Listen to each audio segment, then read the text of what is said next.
Hello, আসসালামু আলাইকুম everyone. তো সবাই কেমন আছেন? আশা করি সকলে ভালো আছেন। আলহামদুলিল্লাহ আমিও ভালো আছি। যদিও আমার ভিডিওটা দেখে আপনারা হয়তো বা বুঝতে পারতেছেন যে কোথাও আমি যাচ্ছি।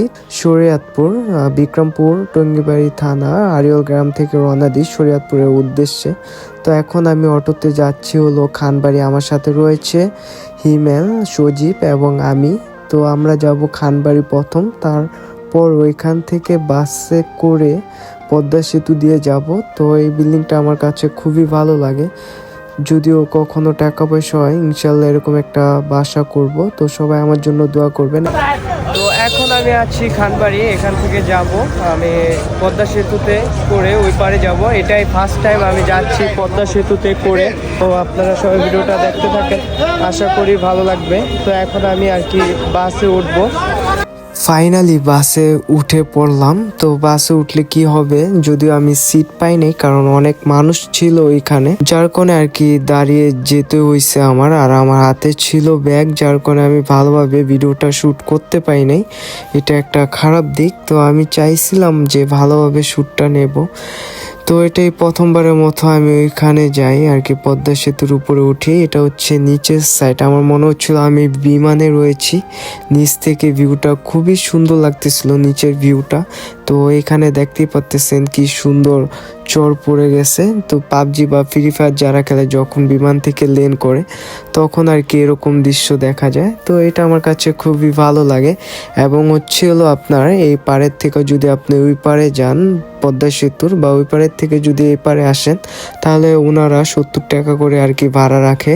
আবার অনেক সময় দেখা গেছে যারা যায় নাই আর কি, রেগুলার যাতায়াত করে না, তাদের কাছ থেকে 100 টাকা বা 150 টাকার মতো ওনারা রেখে দেয়। তো এখানে যখন বাসটা চলতেছিল, নিচের দিকে আমি অনেকগুলা বল গেট আর কি দেখতে পেলাম। তো বল গেটগুলা দেখে আমার খুবই ভালো লাগতেছিল, কারণ এটা হচ্ছে একটা লাইনের মতো। এখন আমরা আর কি নেমে যাচ্ছি পদ্মা সেতুর থেকে। তো পদ্মা সেতুর ভ্রমণটা আমার কাছে খুবই ভালো লাগে। যদি নেক্সটে কখনো যাই, জানলার পাশে বসার চেষ্টা করব। তো এই মুহূর্তে আমরা ব্রিজ থেকে আর কি নেমে গেলাম। এখান থেকে আমরা নাওডোবা চলে আসছি এখন। তো এখান থেকে আমরা আর কি যাব, যে আমার সাথে আছে সজীব, হিমেল এবং আমি। তো এই জায়গা থেকে গাড়ি নিয়ে আর কি লাউখোলা যাব আর কি, ভ্যান চলে এদিকে। তো সবাই ভিডিওটা দেখতে থাকেন। তো ব্রিজের ভিউটা মাশাআল্লাহ আমার কাছে খুবই ভালো লাগছে। যদিও আমি ভিডিওটা করতে পারিনি কারণ আমার যেতে হয়েছে দাঁড়িয়ে, যার কারণে আর কি ভিডিওটা করতে পারিনি ভালোভাবে। আবার যাওয়ার সময় যখন করব তখন আপনারা আর কি দেখতে পারবেন। নাওডোবার থেকে উঠে গেলাম গাড়িতে করে আমাদের গন্তব্যস্থান হচ্ছে জাজিরা, ওইখানে যাব। তো সবাই ভিডিওটা দেখতে থাকেন, আশা করি ভালো লাগবে।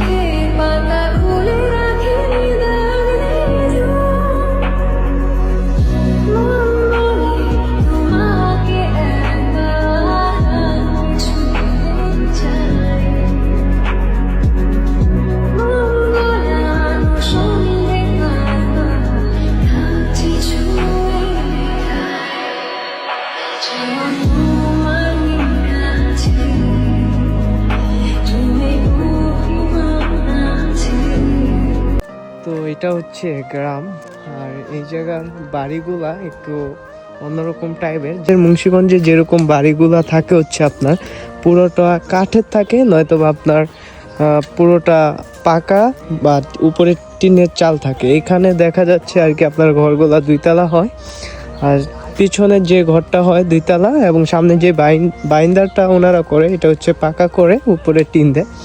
তো এই জায়গার কালচারটা একটু অন্যরকম, আমাদের ওইদিকে একটু অন্যরকম, আর এই জায়গাটা অন্যরকম। তো সব কিছু মিলিয়ে এই জায়গাটা আমার কাছে খুবই ভালো লাগতেছে। কত সুন্দর সরিষা ক্ষেত, খুবই ভালো লাগতেছে। এইখানে আপনার হচ্ছে সরিষা, তারপর হচ্ছে ভুট্টা, তারপর হচ্ছে বেগুন, টমেটো, তারপর হচ্ছে পেঁয়াজ, আর আরও অনেক কিছু চাষ করে এই শরীয়তপুরের এইদিকে, যেটা কিনা আমার কাছে খুবই ভালো লাগে। আমাদের বিক্রমপুরে হচ্ছে আপনার আলুই লাগায় বেশিরভাগ, অন্য সবজি চাষ করে খুবই কম। তো এইগুলা দেখে আমার খুবই ভালো লাগতেছে। আর আমি যাদের বাসায় আসছি এই জায়গায় ওদের জমি আছে অনেক, 3 বিঘার মতো। এটা হচ্ছে আপনার আর কি কি লাগাইছে, এটা বোত্তা শাক আছে, ধনিয়া পাতা আছে এই জায়গায়। তো এই গ্রামটা খুবই সুন্দর, আমার কাছে খুবই ভালো লাগতেছে এই গ্রামটা এসে আর কি। একটু নিরিবিলি টাইপের গ্রামটা, বেশি মানুষ নাই।